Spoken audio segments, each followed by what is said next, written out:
Welcome to the Tech Sales Show, dedicated to making you a better seller.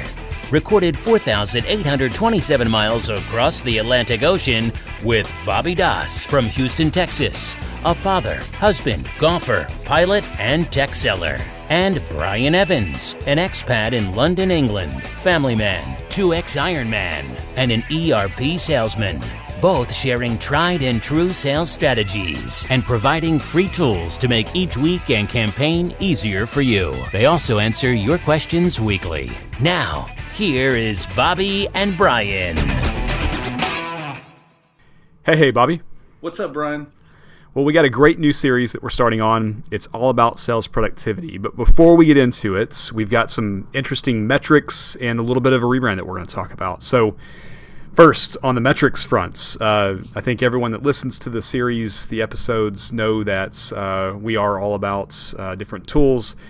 Well, the Bobby and Brian, or the Tech Sales Show, as will be called, has reached now 15,000 unique listens. So thanks everyone for listening. Please sign up for the mailing list. Check us out on Twitter at Bobby Brian Sales. And thanks everyone for listening. Thanks for the great show topics over the past year. Yeah, it's a big milestone. We didn't know what to expect or what we were going to be able to accomplish in our first year. I think we thought we'd have a lot more listens early on, but they've slowly grown, and now as people go back and listen, it's really taken off. We appreciate all the support. Thank you. Indeed. So please continue to send us those show ideas. If you've got a listener's choice, we'd love to take it on. We've taken on now entire series based off feedback. And that's really what the sales productivity one was based off. It was based off listeners' requests. So the second piece of news that I wanted to talk about is that we're going to be rebranding. Instead of Bobby and Brian, this is going to be the Tech Sales Show. So we're in the process of switching the website over. You can still go to techsaleshow.com and get to our new site, but you'll see it's still kind of linking to a lot of the bobbyandbrian.com material. But over the course of the next week, that will all transition and you'll just see Tech Sales Show. We're also going to change our email addresses. So if you've got our old email addresses saved, don't worry about it. It will still forward onto the new ones. But the new ones will be Bobby@techsaleshow.com and Brian@techsaleshow.com. So as we kind of appeal to a bit of a bigger audience who don't really even know who Bobby and Brian are, the aim here is really to kind of broaden the listenership and focus on a little bit of a rebrand here. Yeah, well, this is something we're excited about. We asked for a lot of feedback early on. Bobby and Brian did us good in the early days, and now as we continue to expand, we are going to solely focus on the brand of Tech Sales Show. So again, thanks for the support. If we didn't get the support, we wouldn't be able to do this. We really do appreciate it. So check out our new website at techsaleshow.com. Indeed. So Bobby, why don't you introduce us to the series? Be happy to. So the series is all about sales productivity. People ask me, and I know they ask you too, Brian, how do you guys keep up? You guys always seem to be able to respond to things. We both have a knack for productivity. I think mine started when I did work for Microsoft. My title was literally Business Productivity Advisor, and I was trying to help people learn how to use Office better and sell Office in the 2003 days. And I pretty much just dissected every little trick that you could in Outlook and Excel in the early days and continued to compound on those benefits as new releases came out. And so that's one big piece of it. And then I think we both have a minimalist attitude around how things need to get done, but a focus on perfection as it relates to our output. So those two combinations make us extremely productive people. And we do great work with what I would call the least amount of effort to get to that outcome. So it's all about sales productivity. Over the next 3 weeks, we constructed this as a three-week series. And we broke those weeks down into this week's going to be all about getting caught up. I think we all get behind. We all get way behind at times. We all start new years or new territories. And this week's all about how do you get caught up when you get behind or start a new gig.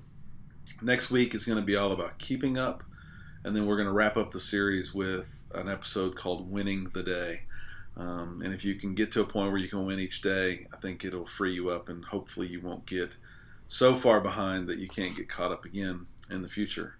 So if you are able to win the day, you should be able to take care of all those other fun things in your life, like golf, flying, cycling, family, everything else that's really important to you. So, Brian, you stumbled upon this quote that I think we both feel like nails it for this series. We're going to talk about it at the opening of each episode. Why don't you share this quote with our listeners? Yeah, it was funny. This kind of came up about the same time as you were putting together this series, and the quote is, "We are only as big as the smallest thing it takes to divert us from our goals." And I think we both think this way. I think that's not a unique thought pattern or thought process, but I've never really seen it put in words like this. So I think we all make a conscious decision every hour of every day, every time we wake up in the morning, every time we crack our laptops back open at 8 p.m. after the kids are put to bed. We make a conscious decision as to how strategic we're going to be in our engagements, from home life to work life to side projects to cycling or running or whatever activities it is that you're involved in, whatever project it is you're involved in addition to your primary job function. And I think, Bobby, it ties directly into sales productivity. We don't do this productivity stuff because we want to be good at computers or good at technology or good at operating an iPhone or different apps on the iPhone. We do these things so that we can spend more time being strategic rather than chasing BS activity. I don't keep a Trello list, and we'll talk about what Trello is and how it helps me. I don't keep that list up to date all day long and continue working on it because I like to spend my time into a tool. I put things there so I can get it off of my mind and focus on the most strategic, important things for me. No doubt. And I think it does say a lot about where our mindsets are, right? Those little things that we choose to let divert us really are the peak of our day at times, right?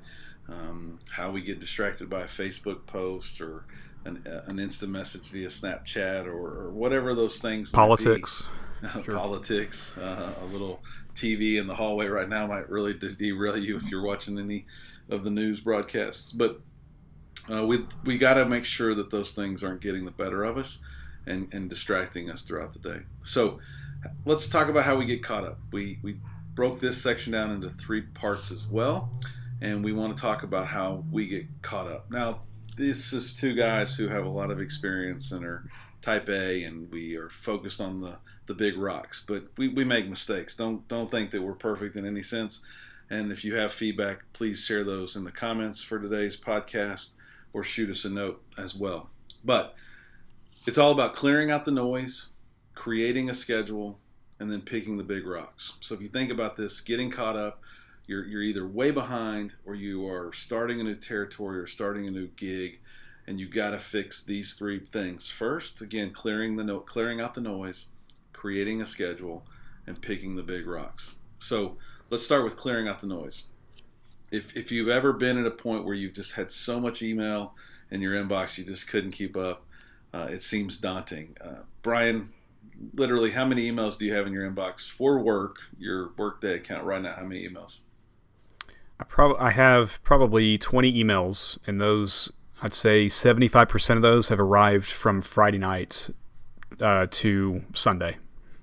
And out of those 20, how many are unread? They're all read.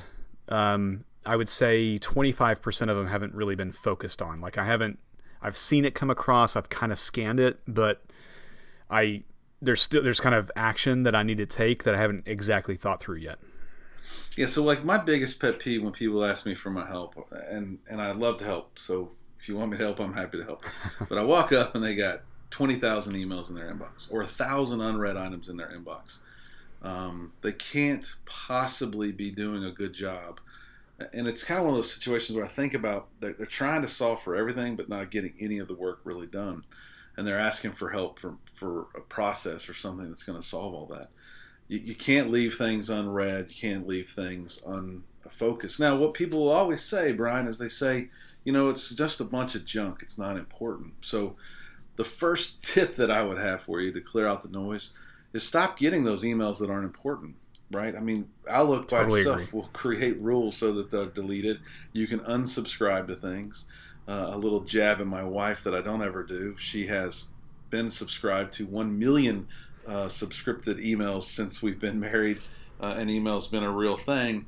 And she just deletes them all the time. I figure every Saturday she spends an hour deleting all the Kohl's and Macy's and credit card requests that she just won't hit unsubscribe. She doesn't believe it really works. But, I mean, unsubscribe to that stuff, delete it, create a rule so that it doesn't get there anymore. Find a way to stop the noise from coming in. How do you stop the noise, Brian? So I do it both two ways. Really, both ways are through rules, through Outlook. So we're assuming here people use Outlook, which is a pretty fair assumption. Well, any inbox, any mail will do. What yeah, we'll talk about yeah, doing too.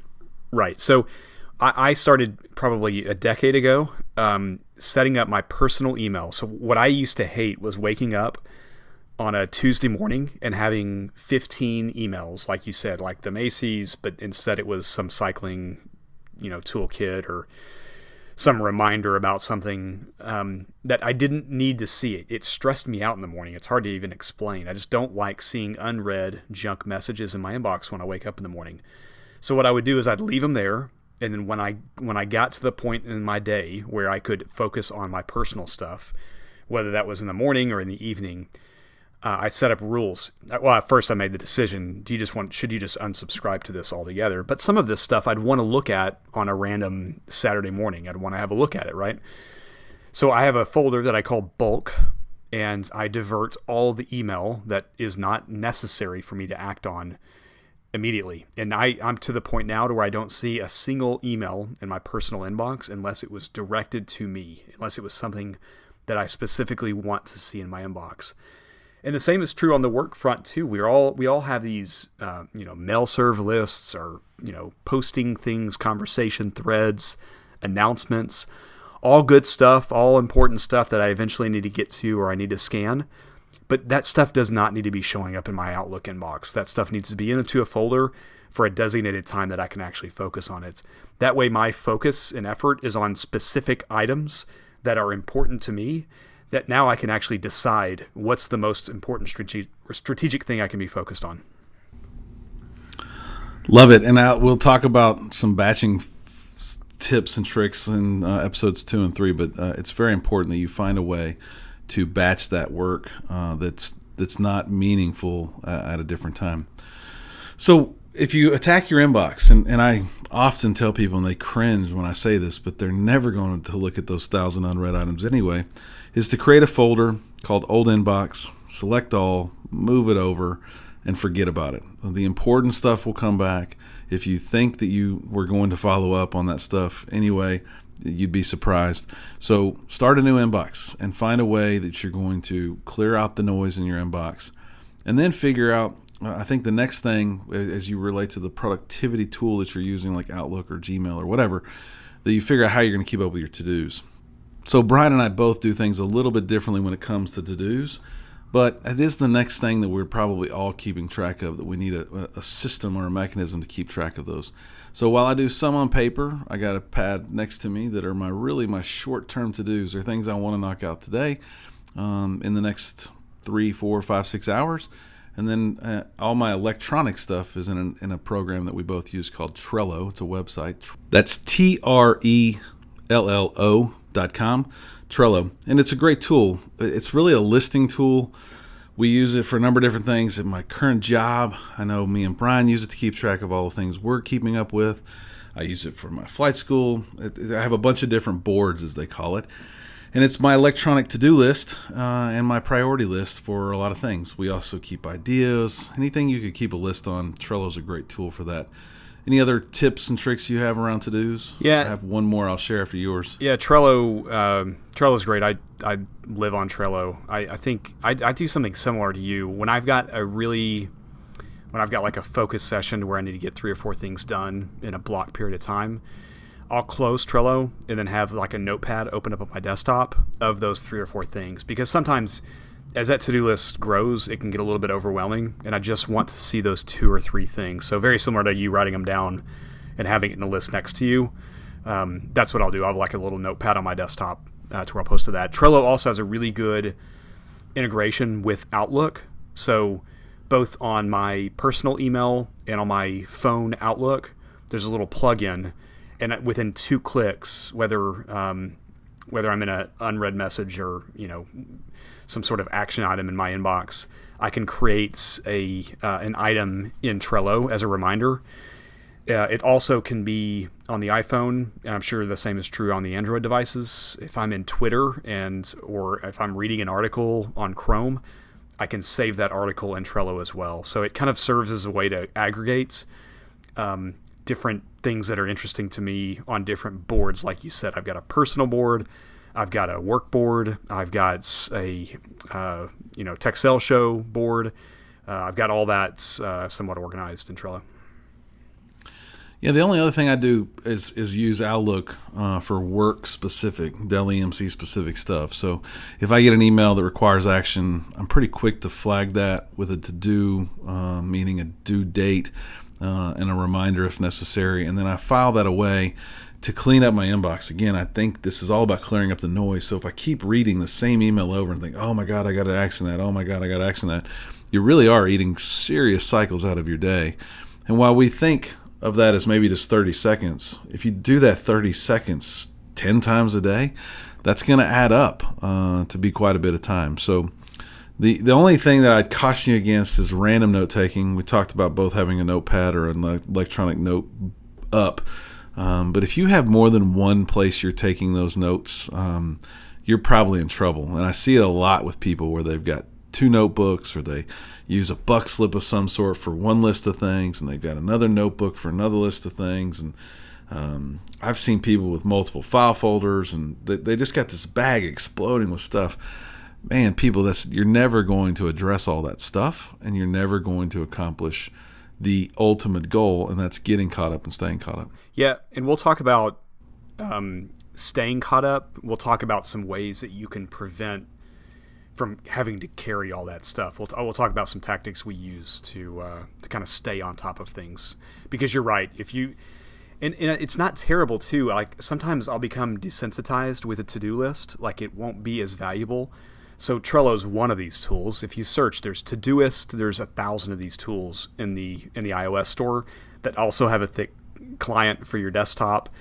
There are plenty of them out there. Just pick one you like. And if you start to become desensitized to the urgency on that list, that means it's probably time to clean it up and to switch to another list. Switch to OneNote. Try that. Try just even a file that you have saved into OneNote or Dropbox.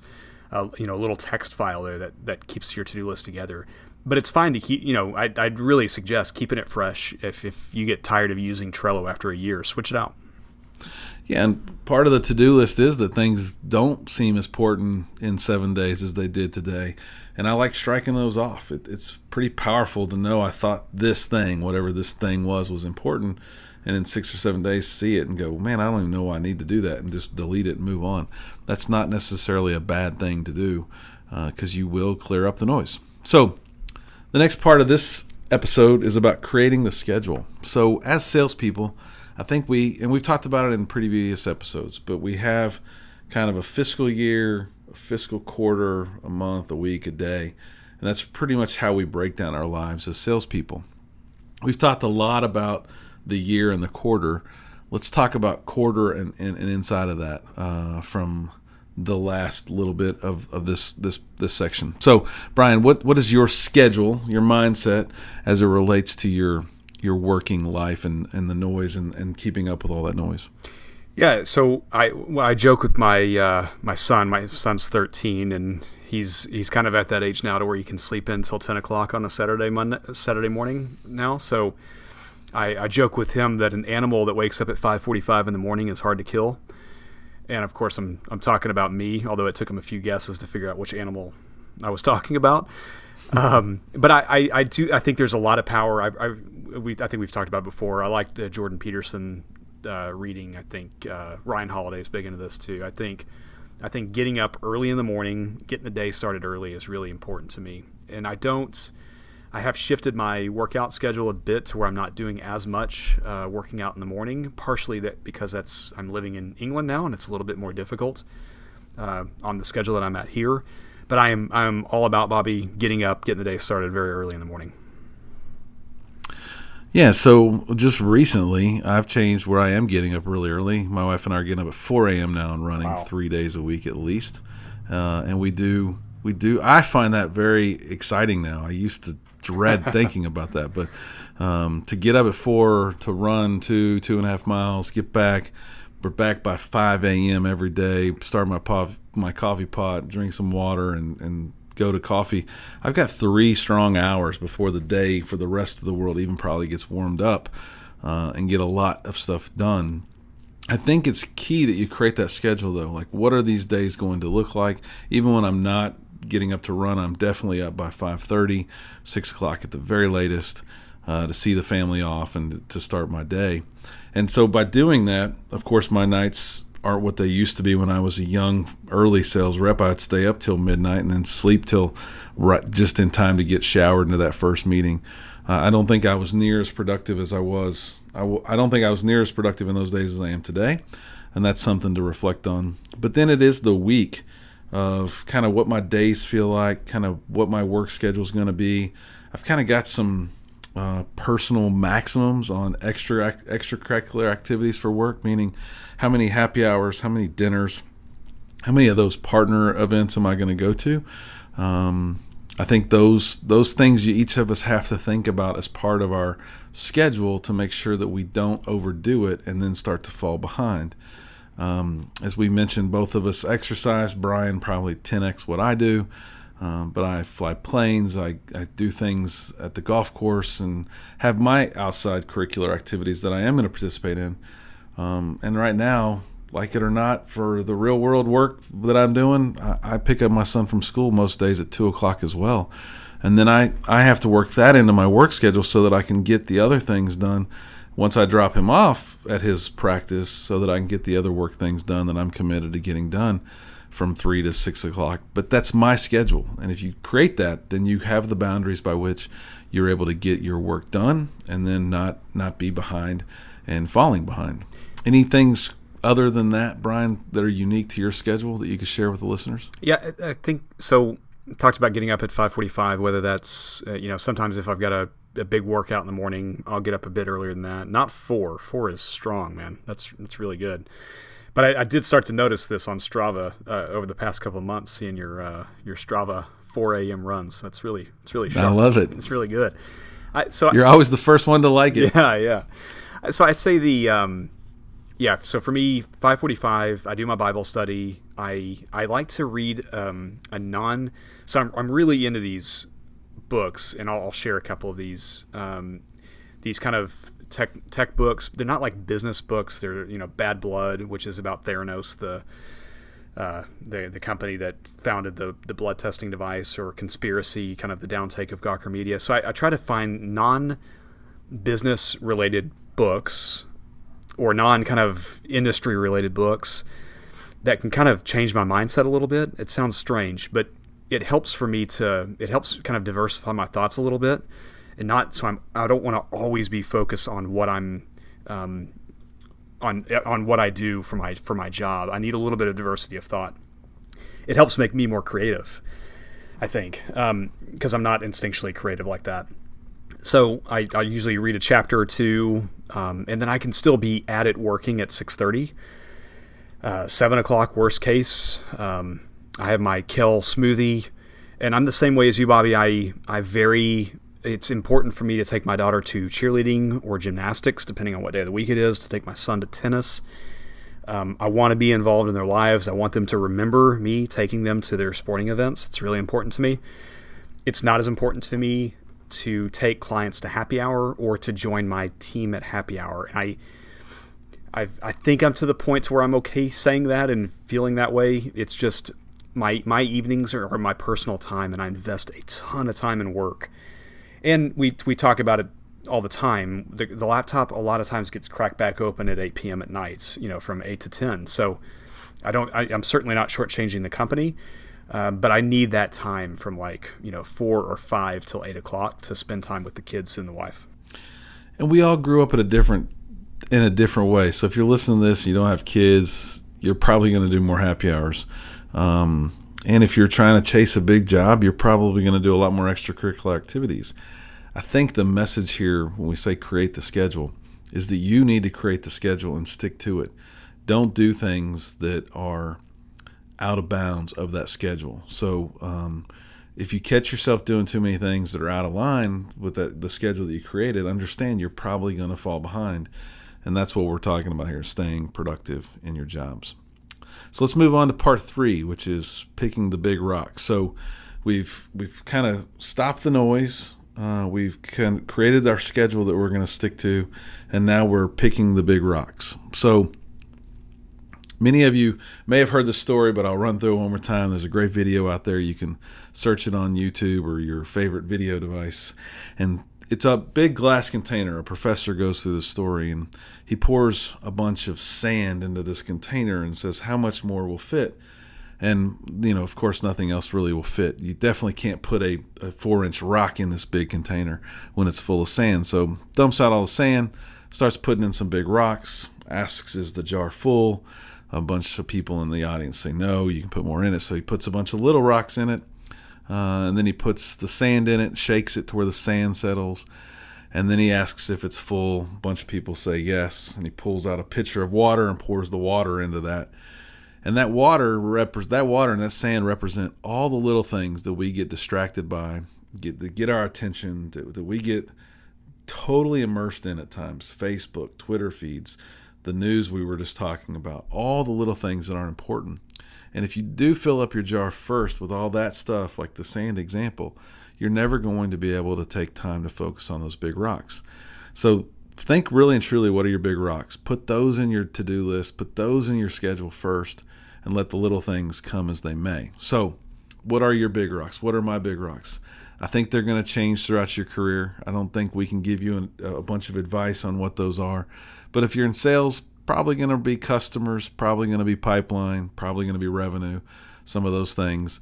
It's definitely not going to be your Facebook feed. How do you go about thinking about the big rocks, Brian? We've been very deliberate as a family as to what ours are, and then everything kind of works around that. So for us, it's about, first and foremost, it's about our faith in our kids. The second thing is about helping our kids and kind of extended family understand our family history and the circumstances of the Evans family and kind of what our core principles are. And then the third for me is building a lasting legacy, not to sound cheesy or as if I have some sort of legacy, but I want to leave something for my kids and for my grandkids. So we kind of have 3 big rocks as a family. But the third rock is the one that tends to get a lot of focus in my work world, right? That's about, building my business at Workday. That's about the work that, Bobby, you and I do.